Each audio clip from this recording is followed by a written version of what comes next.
Ο άνθρωπος ανέκαθεν κατανάλωνε κάθε είδους φάρμακα, είτε για θεραπεία, είτε για την ευχαρίστησή του. Αλκοόλ, κοκαίνη, μορφίνη. Όλα τα ναρκωτικά επιδρούν στον εγκέφαλο.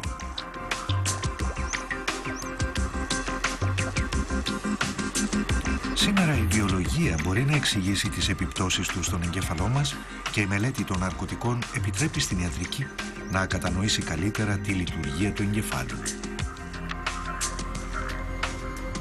Τα παραισθησιογόνα φυτά, όπως τα μόρια της σύνθεσης LSD ή το Έκσταση, αναστατώνουν τα όρια της συνείδησης.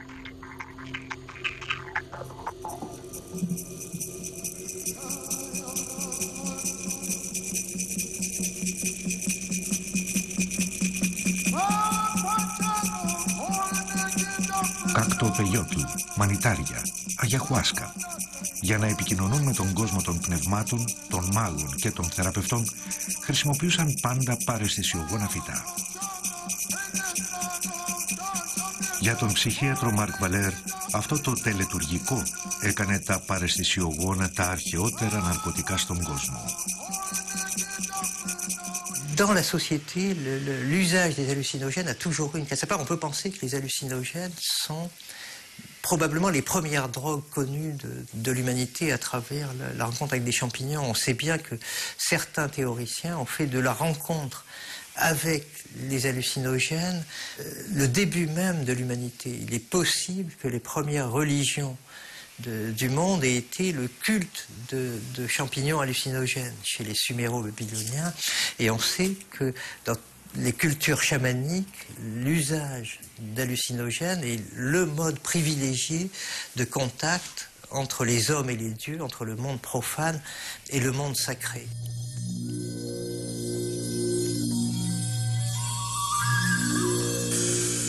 Στη μεσαιωνική Ευρώπη, πρακτικοί γιατροί και μάγισσες χρησιμοποιούσαν δατούρα, εφταλία τροπό, τη μπελαντόνα και ιοσκία.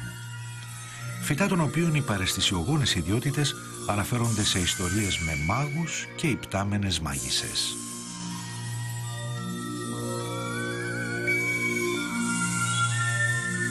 Η Εκκλησία κάνει λόγο για διαβολικές τελετές.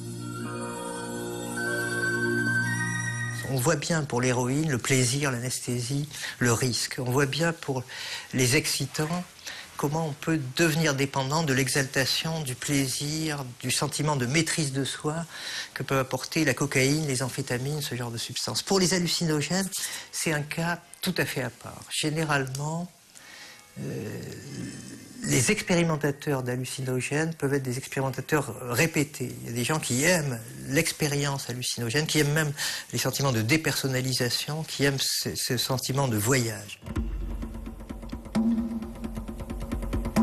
Τον 20ο αιώνα συγγραφείς και καλλιτέχνες ανακαλύπτουν πάλι τα παραισθησιογόνα. Ο Αντουάν Αρτό μοιείται στον ιερό κάκτο, την αγάβη, από τους Ινδιάνους του Μεξικού. Ο ποιητής Ανρί Μισό, χρήστης αυτών των ναρκωτικών, προσπαθεί να κάνει εικόνες στα οράματά του υπό την επίρρεια της μεσκαλίνης. Lorsqu'on me proposa de faire un film sur les visions mescaliniennes, je déclarais et répétais, et le répète encore, que c'est entreprendre l'impossible. Quoi qu'on fasse, cette drogue est au-delà. Je dirais encore de ces images, et d'avance, qu'elles sont insuffisantes. Elles devraient être plus éblouissantes, plus instables, plus subtiles, plus labiles, plus insaisissables, plus oscillantes, plus tremblantes, plus martyrisantes, plus fourmillantes, infiniment plus chargées, plus intensément belles, plus affreusement colorées, plus agressives, plus idiotes, plus étranges. Quant à la vitesse, elle est telle que toutes les séquences réunies devraient tenir en 50 secondes. Χωρίς αρουραίους και ποντίκια, ποτέ δεν θα μπορούσε να μελετηθεί η επίδραση των ναρκωτικών. Με πολλά κοινά γονίδια με τον άνθρωπο, τα ναρκωτικά εξαπολύουν τις ίδιες θύελλες στον εγκέφαλό τους. Στην πραγματικότητα, σύσσωμη η ανθρωπότητα έχει ηθικό χρέος έναντι αυτών των μικρών ζώων. Μπορούμε να δώσουμε ναρκωτικά στους αρουραίους, να αλλοιώσουμε τα γονίδια τους, ακόμη και να τους κομματιάσουμε. Είναι μια θλιβερή καθημερινότητα στα εργαστήρια, όπου συγκρίνεται η κατάσταση αυτών των αρουραίων με άλλους που ελέγχονται ή κανονικούς αρουραίους. Για να δράσει το LSD, όπως και όλα τα ναρκωτικά, παρακολουθεί το σύστημα επικοινωνίας του εγκεφάλου.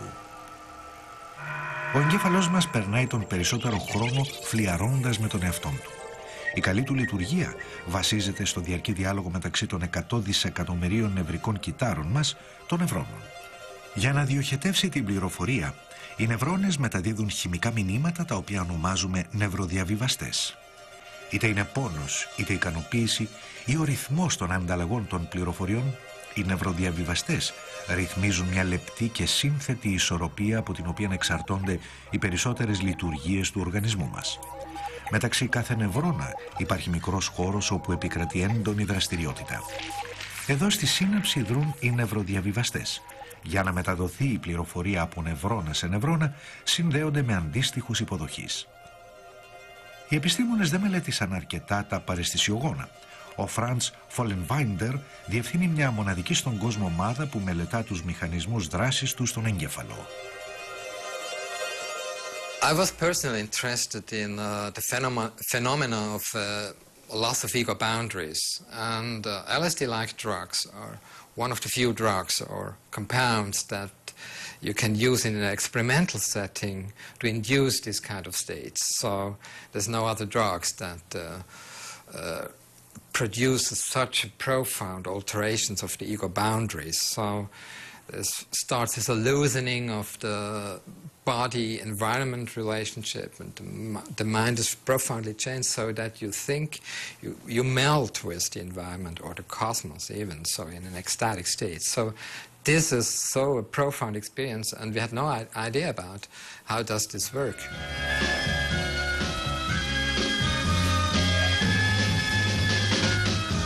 Bill? Hey, Bill? Are you all right? Fine. Good. Good. What's going on? Colors. 1,000 colors are floating. No, just float with it, man. You know, let it carry you down the stream and go where it wants to go.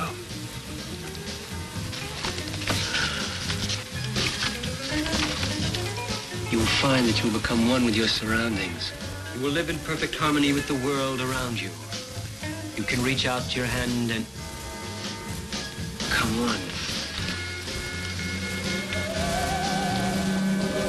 What we found, and also a number of other people, is that this loss of ego boundaries maybe is the more important than the hallucination some people experience during the intake of these drugs, because this loss of ego boundaries is what can end up in, let's say, a kind of mystical states, where you have a kind of unio mystica, if it's really extreme, or it can go the other way, where you are fragmented, where you are anxious and split, so you have no overview anymore about what's happening.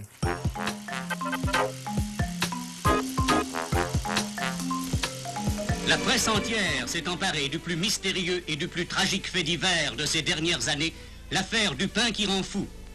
La paisible petite ville de Pont-Saint-Esprit a été la proie de ce mal inexplicable qui a frappé près de 200 personnes. Des crises de folie hallucinatoires dues à la présence dans le pain de l'ergotine, le poison des céréales, ont fait plusieurs morts.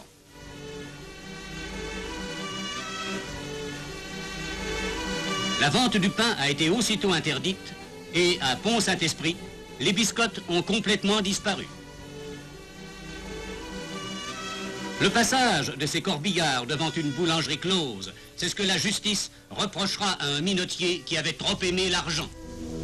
Αυτή η γαλλική πόλη δηλητηριάστηκε από την ερησίβη της Ίκαλης. Ο Ελβετός χημικός Άλμπερτ Χόφμαν, μελετώντας τις παρενέργειες αυτού του παρασίτου των δημητριακών και αναζητώντας ένα φάρμακο κατά της ημικρανίας, ανακαλύπτει το 1943 ένα ναρκωτικό που θα αναστατώσει μια ολόκληρη γενιά. Είναι το λυσεργικό οξύ, γνωστός LSD. der Sache auf den Grund zu gehen, machte ich dann einen Selbstversuch mit dieser Substanz, mit dem Lisexeridietylamid. Und als vorsichtiger Mann begann ich mit der kleinstmöglichen Menge, die irgendwie noch eine Wirkung hätte haben können, nämlich mit einem Viertel eines Tausendstel Grammes, begann ich die Versuche. Zu Hause angekommen,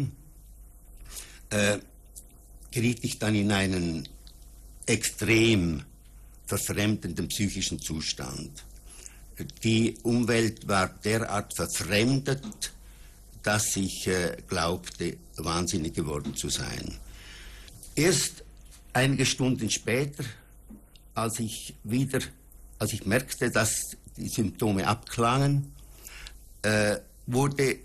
konnte ich dann diesen außerordentlichen Bewusstseinszustand irgendwie genießen. Ich war außerordentlich sensibilisiert auf alles, was in der Umwelt passierte. Die Töne empfand ich nun nicht mehr als bedrohlich, sondern wunderbar schön und tief. Auch die Farben wurden angenehm und die ganze Stimmung wurde positiv.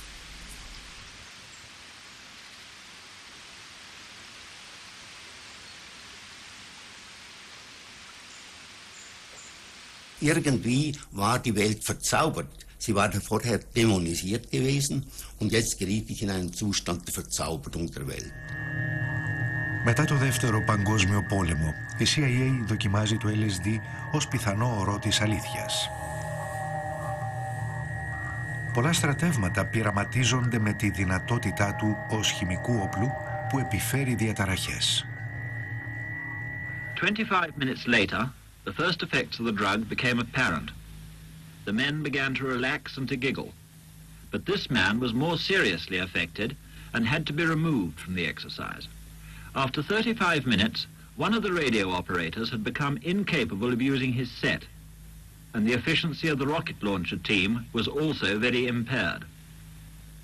10 minutes later, radio communication had become difficult, if not impossible, but the men are still capable of sustained physical effort. This man nearly succeeded in felling this tree using only a spade. But 1 hour and 10 minutes after taking the drug, with one man climbing a tree to feed the birds, the troop commander gave up, admitting that he could no longer control himself or his men. Το 1954 ο συγγραφέας Aldous Huxley δημοσιεύει τις πύλες της αντίληψης, ένα έργο που αφηγείται την ονειρική κατάσταση υπό την επίρρεια της μεσκαλίνης και κάνει το ευρύ κοινό να ανακαλύψει την εμπειρία της ψυχεδέλειας. Do you think imaginative writers would benefit by that? Well, I think the people who would benefit most of all are professors.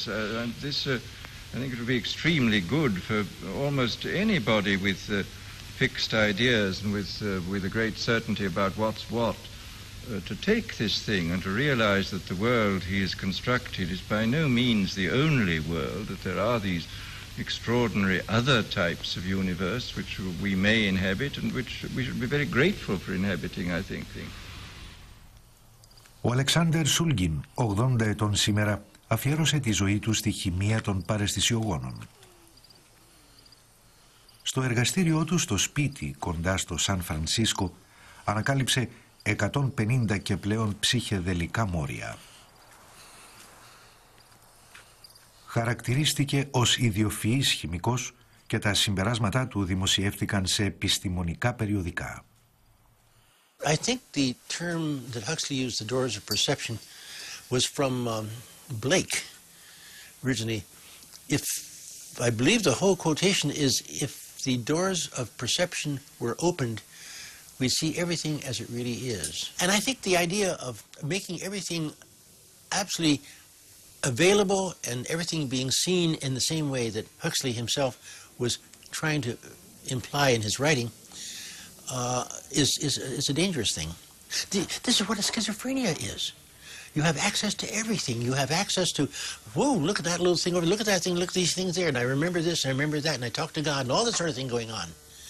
And you're not able to conduct yourself in a socially safe way. So there's a negative side to opening the doors of perception.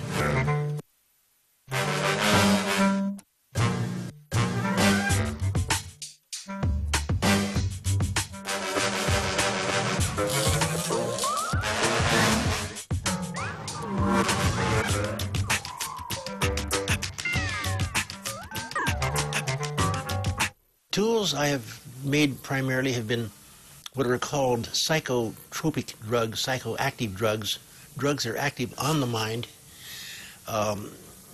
The common term originally was psychotomimetic drugs, namely things that imitate psychosis. And then they become called hallucinogenic drugs, but that's not a very accurate thing because they don't really cause hallucinations. You recall very much what goes on. There's none of the amnesia that's associated with the hallucinations. And I've always called them psychedelic drugs. Τις δεκαετίες του 40 και του 50 Αμερικανοί ψυχίατροι ενδιαφέρονται για το LSD που προκαλεί καταστάσεις παρεμφερείς με την ψύχωση για να μπορέσουν να κατανοήσουν τους μηχανισμούς της σχιζοφρένειας.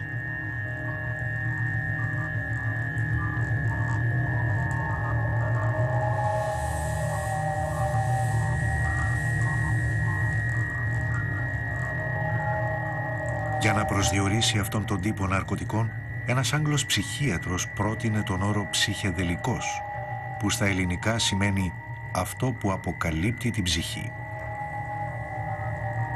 Στις αρχές του 60, ο Τίμοθι Λίρι, καθηγητής ψυχολογίας του Χάρβαρντ, θεωρείται ο πάπας του LSD.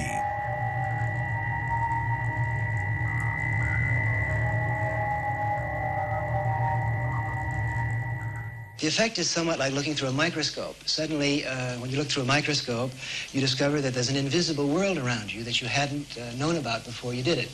The same thing is true with a psychedelic drug. You're aware of processes that are going on inside your own brain. You're aware of the exchange of energies that are going on between your sense organs and the energies around them that you weren't aware of before. Τα προκλητικά συνθήματα του Τίμοθι Λίρι αγγίζουν μια ολάκερη γενιά. Ο Κεν Κέσι, ο συγγραφέας του περίφημου έργου «Στη φωλιά του Κούκου», συμβάλλει πολύ στη διάδοση του ξινού κοινώς LSD.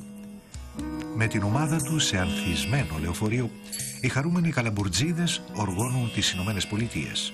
Ο μηχανισμός του LSD θέτει τις βάσεις αυτού του στυλ και της ονειρικής ψυχεδέλειας. Στα μέσα της δεκαετίας του 60 εκρήγνεται η χρήση ψυχεδελικών σκευασμάτων. Το οξυνό γίνεται τρόπος ζωής και συνοδεύει το κίνημα των χίπιδων, τον καλλιτεχνικό και μουσικό αναβρασμό της αντικουλτούρας και των ειρηνιστών.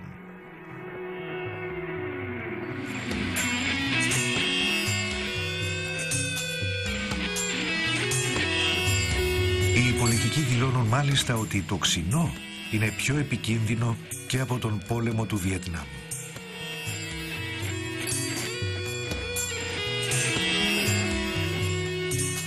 Το 1966 οι Ηνωμένες Πολιτείες μαζί με άλλες χώρες απαγορεύουν το LSD και όλα τα ψυχεδελικά σκευάσματα. So it became very hard for psychiatrists and other medical persons to use these kind of drugs as a tool in research. So research really went down, and with the development of new research tools in the 80s and 90s, some researcher came back to the question, how do these drugs really work on the brain, and how do they affect the neurons and not just the psyche. They were more interested to understand how do they interfere with the neural networks, with the neurons, with the receptor sites. And so a new research started in the 90s. A lot of studies have been made on drugs that affect the brain. But on brain-changing drugs, you can use experimental animals, you can put in a radioactive something or other and take the head off and slice it in the brain into little sections and see where the radioactivity went. But this is not very ethical for humans.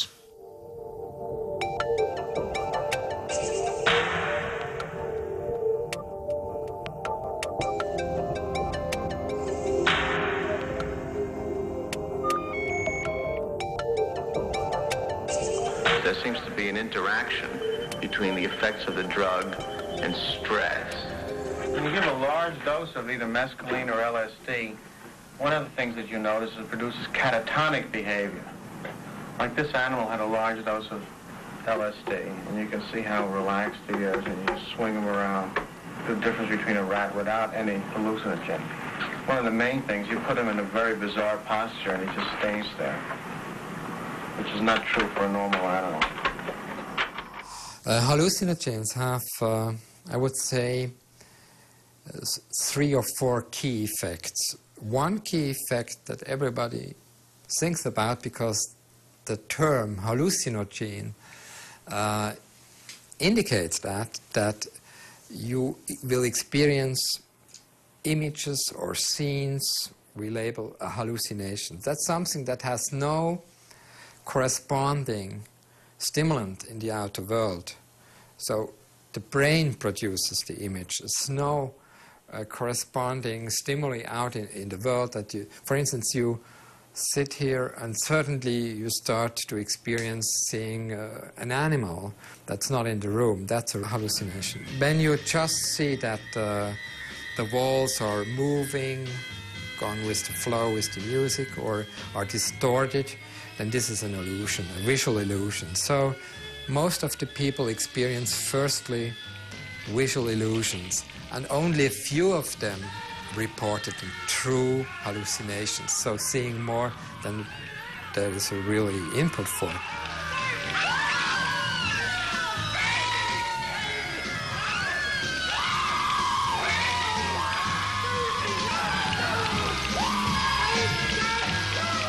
Take you to the hospital.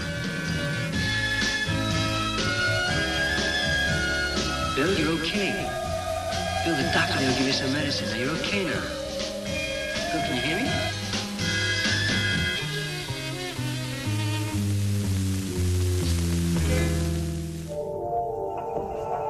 Το LSD δεν δημιουργεί πραγματικές παραισθήσεις, αλλά αλλοιώνει την αντίληψη.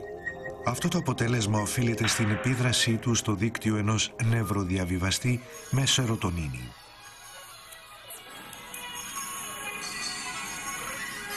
Το LSD τοποθετείται στους υποδοχείς 2α της σερωτονίνης και προκαλεί υπερευαισθησία στα χρώματα, τα σχήματα, τους ήχους ή την αφή.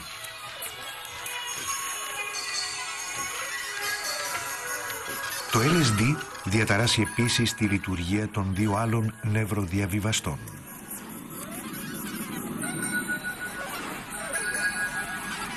Η γλουταμάτη είναι ο επιταχυντής της πληροφορίας. Από τη δράση της εξαρτάται η ταχύτητα και οι διαταραχές της σκέψης. Η διέγερση των δικτύων της ντοπαμίνης εξηγεί την αίσθηση της εφορίας.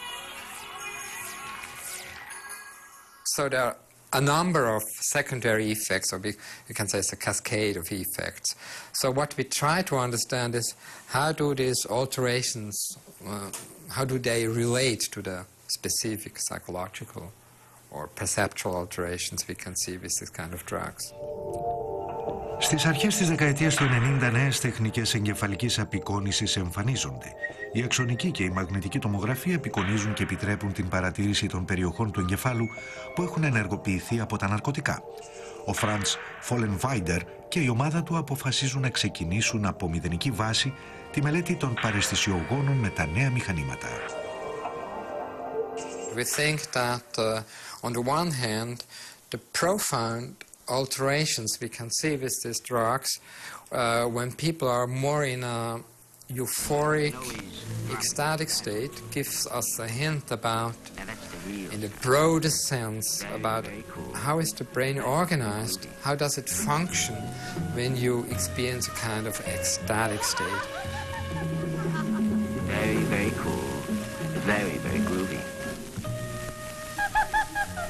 And the other way, the other state, or the other pole of this ego dissolution, where you lose insight, where you lose autonomy, and your ego gets fragmented and split, this looks much more like a schizophrenia-like state.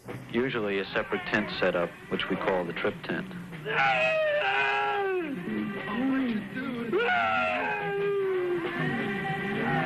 When a person comes in with this type of problem, the only way you can make contact is physically, by hugging them, holding their hand, and trying to make them feel the presence of your body. And by holding a person, you give them a certain reality, the feeling of someone near them, someone who's helping them. Το μεγάλο άγχος που προκλήθηκε από το LSD, ο Franz Vollenweider το συγκρίνει με τον κατακερματισμό του εγώ. Στον εγκέφαλο αυτή η αίσθηση οφείλεται στην υπερδιέγερση του θαλάμου, το κέντρο διαλογής των πληροφοριών, αλλά και σε μείωση της δραστηριότητας του φλοιού. Μια εγκεφαλική κατάσταση που βρίσκουμε στους σχιζοφρενείς. Σε ό,τι αφορά το έκσταση, ο Vollenweider το συνδέει με το ωκεάνιο αίσθημα πληρότητας, μιας μεγάλης δραστηριότητας σε πολλές ζώνες του φλοιού και την αδράνεια της αμυγδαλής που ελέγχει το φόβο. So far we have no evidence that classic hallucinogens of the LSD type result in a dependence. There's some psychological dependency that can occur, but basically there's no somatic signs when you withdraw the drug that people suffer from withdrawal symptoms. So this is unique to these hallucinogens. Ο Αλεξάνδερ Σούλγιν εξετάζει τα αποτελέσματα κάθε νέου μορίου στον εαυτό του, στη γυναίκα του Αν και σε μια ομάδα εθελοντών. Ξεκινούν με μικρές δόσεις. Στη συνέχεια τις αυξάνουν προοδευτικά και σε κάθε στάδιο καταγράφουν όλες τις παρατηρήσεις τους.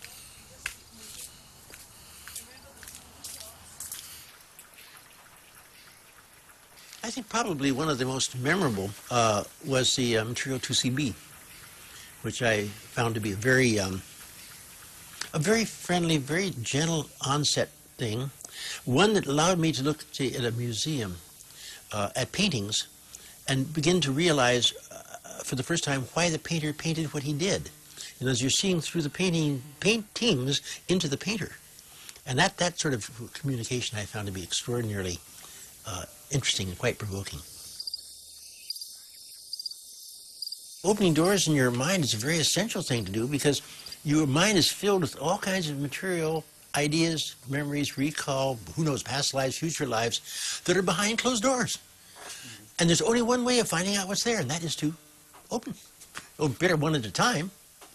Otherwise, you may be a little overwhelmed with the rush of information. But I think that concept of opening the doors of perception is very, very important, very essential for learning about yourself. Everyone has a beast inside of them. It's one of Anne's favorite areas when working with patients. Say there's an animal in there that you don't know. You're not the subconscious, the unconscious, the animal you don't know, and you will never be at peace with a lot of your negative aspects, your psychological problems, until you get to know that animal a little bit. You may never agree with it, but her argument is not only should you know that animal, but just for a brief moment look at the world through that animal's eyes. And that kind of thing can resolve many psychological problems. So that's a very real concept of opening that kind of a door. Εφόσον ο Αλεξάνδερ Σούλγιν ανοίγει τις πύλες της δικής του αντίληψης με τη χημεία, τότε γνωρίζει τους κινδύνους και το προσωπικό του εγχείρημα δεν τον κάνει επουδενή νεοφώτιστο του ψυχεδελικού πειράματος.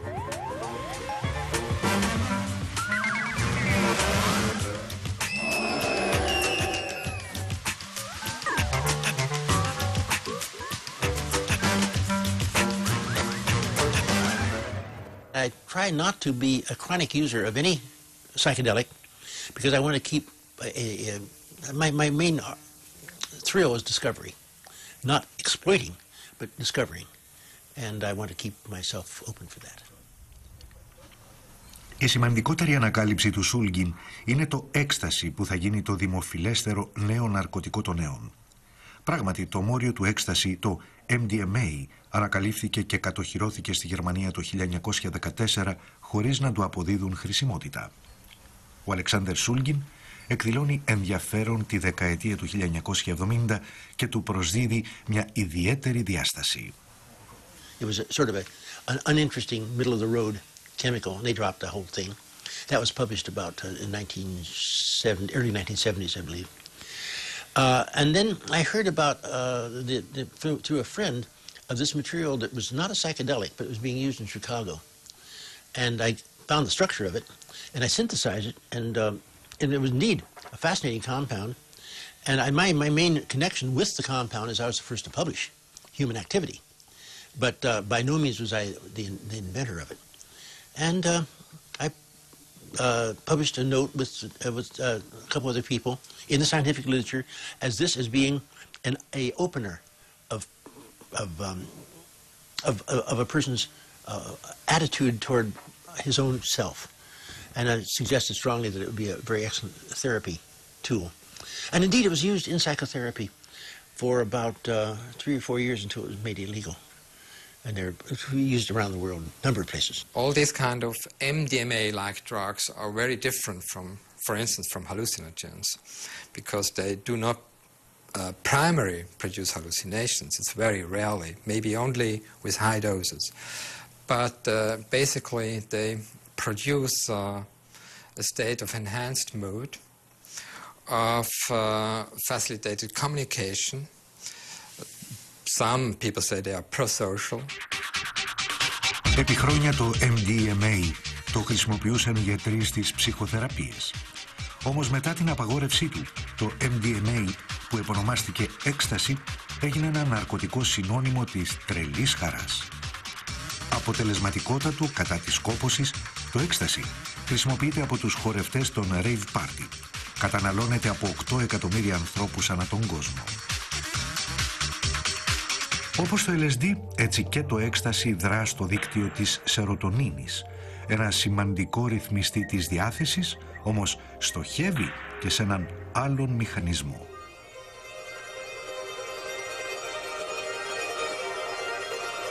Σε έναν εγκέφαλο χωρίς ναρκωτικά, η σερωτονίνη εχμαλωτίζεται και πάλι από ένα μόριο απορροφητή, το διαβιβαστή. Αυτό το καθάρισμα επιτρέπει στη σύναψη να είναι σε ετοιμότητα για να δεχθεί ένα άλλο μήνυμα.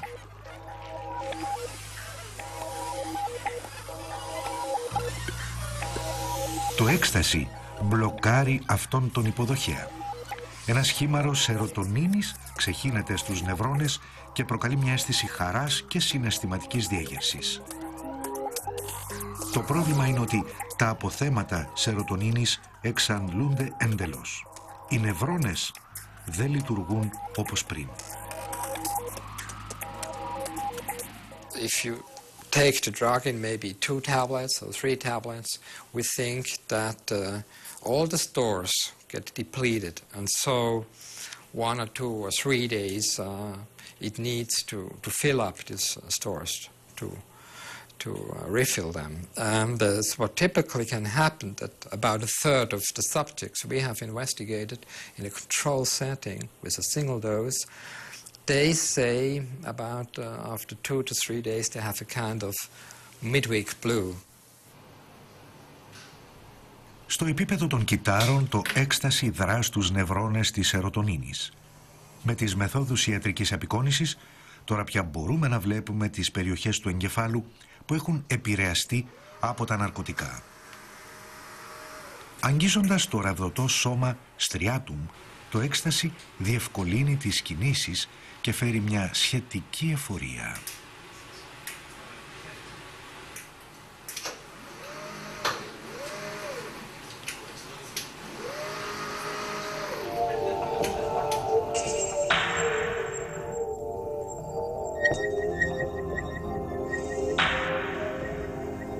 Επιδρά επίσης στην αμυγδαλή, γεγονός που εξηγεί την εξαφάνιση των φόβων, το φόβο των άλλων, το φόβο του εαυτού του και προκαλεί την περίφημη ενσυναίσθηση που αναζητούν οι χρήστες. Όμως το Έκσταση επιδρά επίσης σε πολλές περιοχές του φλοιού, όπως τον πρόστιο με το πιαίο λοβό, το χώρο των πνευματικών ικανοτήτων. Ωστόσο, σε αυτή τη ζώνη το Έκσταση καταστρέφει τους νευρώνες της σερωτονίνης. We think if you now take these drugs every weekend, so your brain state can be profoundly changed, because then it's a chronic treatment. It's not a single dose or one happening. So this may lead to complete alterations of the capacity of the brain to produce serotonin, to release it, to produce it. So we think this is the bad side of MDMA. if you use them often. Βομβαρδιζόμενοι κανονικά από το έκσταση, ορισμένοι νευρώνες σερωτονίνης δεν ανανεώνονται. Μελέτες σε ζώα καταδεικνύουν ότι το έκσταση μπορεί να είναι νευροτοξικό, δηλαδή μπορεί να καταστρέψει τους νευρώνες. Βλάβες μη αναστρέψιμες που προκαλούν μέχρι και χρόνια κατάθλιψη.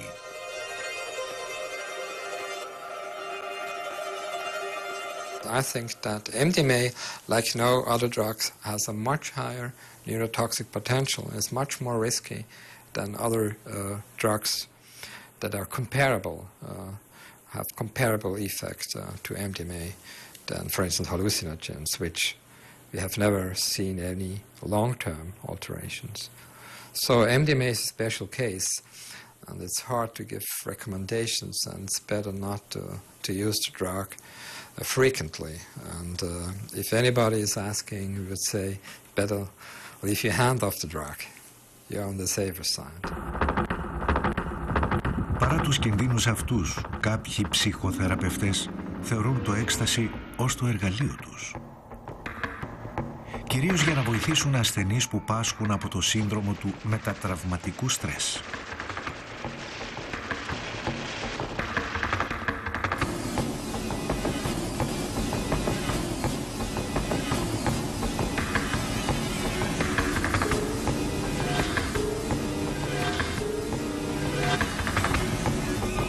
Το σοκ των παλέμαχων του Βιετνάμ επέτρεψε στην ιατρική να αναγνωρίσει αυτή την ψυχιατρική διαταραχή που τότε δεν υπήρχε επίσημα.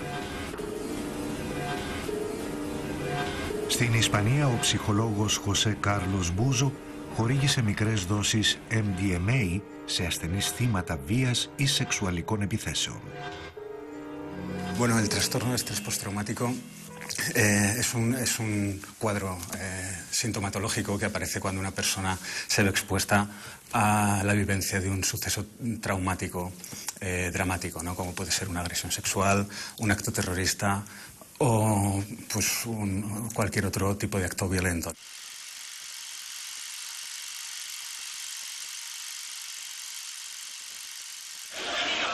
La bombe humaine a explosé en plein cœur du grand marché de Tel Aviv. Une trentaine de blessés sont immédiatement évacués vers les hôpitaux, 2 dans un état critique. Il y a au moins 3 morts, parmi lesquels le terroriste. Selon les services israéliens, il avait 18 ans, il est venu d'un camp de réfugiés proche de Naplouse et serait passé par Jérusalem. Plusieurs personnes sont en état de choc. La gente pues revive de manera incontrolada el suceso con la misma carga e intensidad emocional con la que se vivió cuando ocurrió.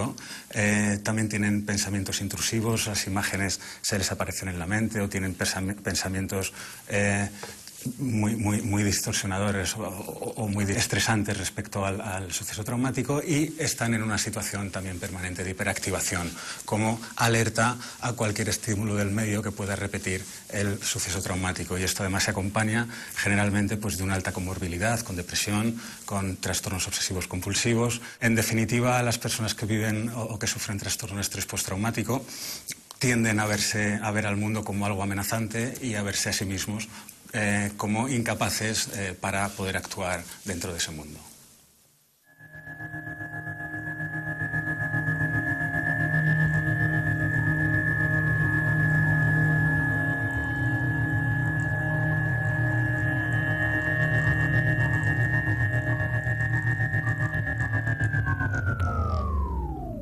Y la MDMA actúa de manera muy específica sobre el miedo, ¿no? Haciendo que las personas, pues bueno, los mayores miedos que no tienen que ver con los miedos propios de la vida o del vivir, sino pues todos estos que nos generamos por haber sufrido un trastorno o una situación especialmente estresante o por cualquier otra circunstancia. La MDMA es como si actuara específicamente sobre el miedo y lo eliminara, o al menos lo reduciera durante una serie de horas, que es lo que dura el efecto farmacológico de la MDMA, y esto permite a las personas trabajar sus experiencias internas sin estar bajo una situación de miedo permanente. Οι ασθενείς του José Carlos Buzo έπαιρναν μικρές δόσεις έκσταση.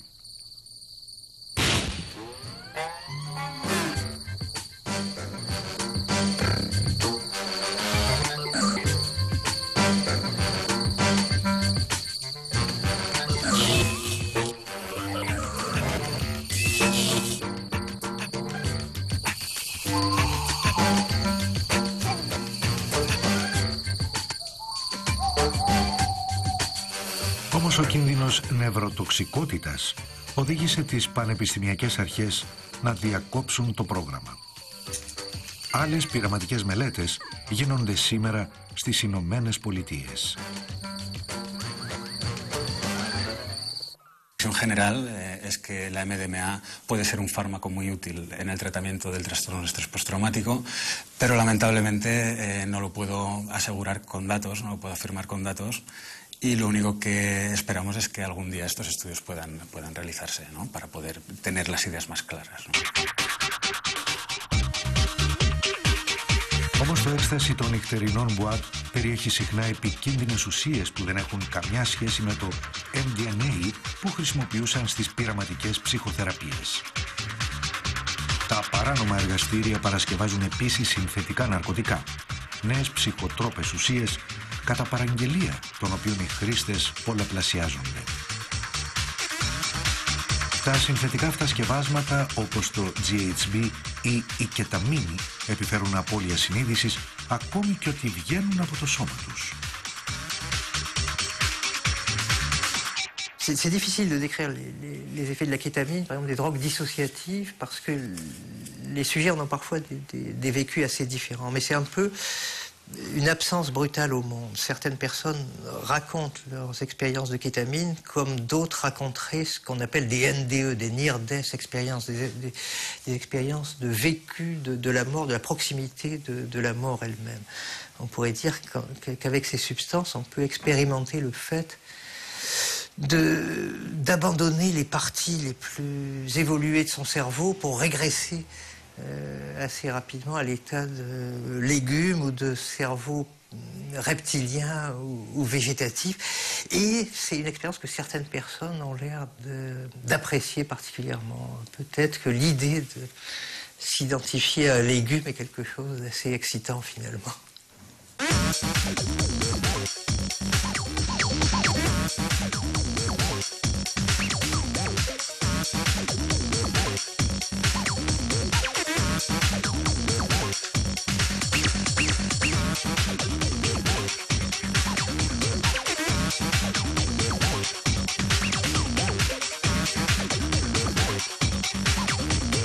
Creo que actualmente el consumo recreativo va más hacia el policonsumo, ¿no? Pues hay un menú psicotrópico del que el consumidor hace uso a lo largo de la noche en función de los efectos que va queriendo o que va sufriendo o que va teniendo, ¿no? Pues si tienes estimulación, tomar un poquito de depresor para poder tal, o si estás un poco bajando de los efectos de una tal, tomar un poco más. Es decir, jugar con las distintas sustancias, aunque en realidad esta es la imagen más dramática que podemos tener de los consumidores. Por otra parte, esto también está ocurriendo en la sociedad tal normal, de a pie de calle, ¿no? Cada vez tenemos más drogas o más sustancias de las que se llaman drogas de estilo de vida. Por ejemplo, pues Viagra para el tratamiento de la impotencia, o tenemos algunos antidepresivos que están empezando a utilizarse para la gente que tiene miedo a hablar en público. Es decir, que esto yo creo que es un fenómeno muy generalizado en toda la sociedad, tanto con drogas de farmacia como con drogas ilegales.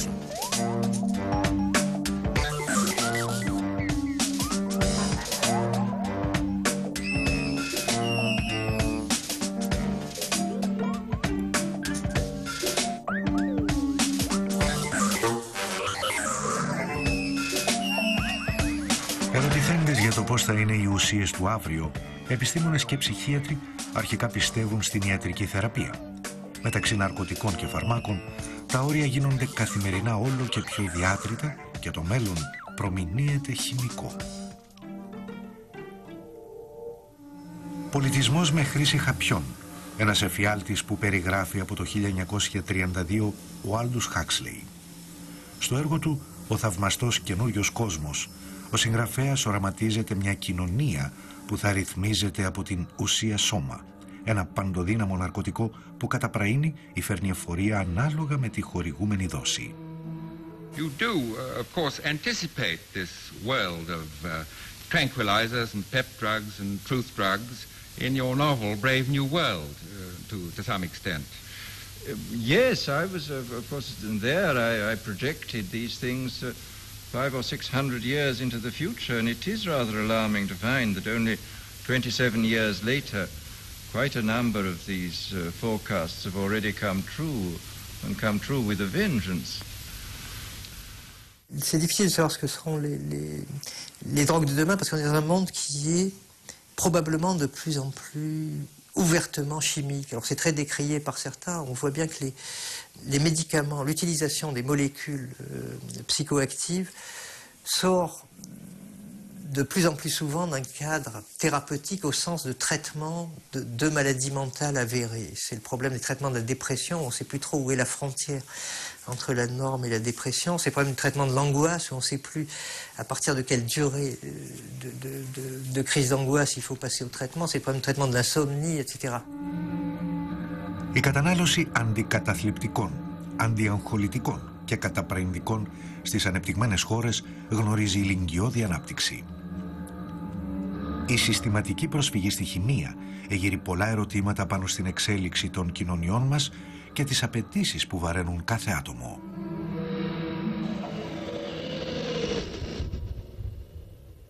La realidad es que parece ser que ahora mismo pues, las drogas del futuro se podría decir que son quizá los antidepresivos, ¿no? Probablemente debido a que los índices de depresión en el mundo occidental están incrementándose exponencialmente, pero si estas medicinas fueran eficaces o fueran tan eficaces como nos quieren hacer creer, pues a lo mejor habría menos índices de depresión también. Lo que quiero decir con esto es que la medicina del futuro debe ser la medicina que marque la sociedad y los problemas psicológicos de la sociedad, y no al revés. Es decir, si vivimos en un mundo que va a tender hacia tener cada vez más problemas de ansiedad o más trastornos de ansiedad o más trastornos de depresión, lo suyo es que se fueran diseñando medicinas específicas para atajar este tipo de trastornos, y no al revés, no porque tengamos unas medicinas muy costosas, muy caras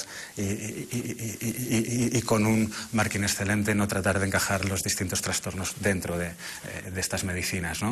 Il y a des médecins pur et dur, on pourrait dire, qui voudraient qu'on ne soigne que des maladies avérées et qui pensent qu'il y a un excès terrible de l'utilisation des médicaments et que toutes les souffrances psychiques sont traitées par médicaments, que bientôt on va se réveiller avec la pilule pour se réveiller, on va s'endormir avec la pilule pour s'endormir, on va jouir avec la pilule pour jouir, et on va manger avec la pilule qui donne faim, etc. Personnellement, je ne suis pas aussi pessimiste que ça. Je pense que dans la réalité, c'est les usages qu'en font les gens qui vont déterminer le côté nocif ou le côté bienfaisant des mêmes substances. Μεταξύ παράνομων ουσιών και χημικής ιατρικής στα όρια στενεύουν. Το μέλλον της κοινωνίας διαγράφεται ταραχώδες. Ζωσμένος από τις νέες ουσίες και τα φάρμακα, διαρκώς οθούμενος προς την τελειότητα, ο αυριανός άνθρωπος θα είναι ένα ζόμπι που θα ποτίζεται από χημικά κοκτέιλ, ή θα ανακαλύψει τη συνετή χρήση όλων αυτών των παραγόντων χειρισμού της συνείδησης. Η απάντηση δεν βρίσκεται στα εργαστήρια, αλλά στο πώς το διαχειρίζεται ο καθένας μας.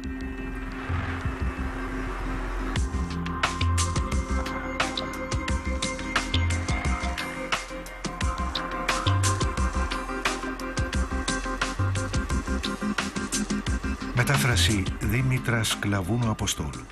Αφήγηση Κωνσταντίνος Τσάκωνας. Τεχνική επιμέλεια Ηλίας Θεοδόσης. Μίξη ήχου Χρήστος Σιτηρόπουλος. Επιμέλεια μεταγλωτισμού Τμήμα Υποτιτλισμού, Μεταγλωτισμού και Ελέγχου Διεύθυνσης Προγράμματος